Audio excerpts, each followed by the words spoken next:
News میں خوش آمدید. میں ہوں آپ کی ہوسٹ روزینہ خان. آپ دیکھ رہے ہیں کرائم کنٹرول نیوز HD میں. مزید جانتے ہیں ہمارے نمائندے کی اس رپورٹ میں. جی آپ کو اپڈیٹ کرتے چلے مردان سے اہم خبر ہے. DPO مردان سجاد خان کا باقاعدہ طور پر تبادلہ ہو چکا ہے. ان کی جگہ نئے تعینات ہونے والے DPO ڈاکٹر زاہد اللہ صاحب کا باقاعدہ مردان میں DPO تعینات ہونے کا نوٹیفیکیشن جاری کیا گیا ہے. جی آپ کو اپڈیٹ کرتے چلے مردان سے DPO مردان سجاد خان کا باقاعدہ طور پر تبادلہ ہو چکا ہے. ان کی جگہ نئے تعینات ہونے والے نئے DPO ڈاکٹر زاہد اللہ صاحب کا باقاعدہ طور پر نوٹیفیکیشن جاری کیا گیا ہے. جی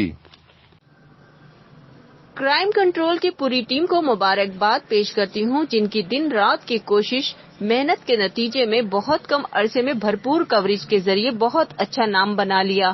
میڈیا کے دنیا میں کرائم کنٹرول نیوز کی صورت میں خوبصورت اضافہ ہوا. اللہ پوری ٹیم کو ترقیوں اور کامیابیوں سے نوازے. آمین. اپنی ہوسٹ روزینہ خان کو دیجیے اجازت. مزید خبروں اور اپڈیٹ کے لیے دیکھتے رہیں crime control Urdu news HD. اللہ حافظ.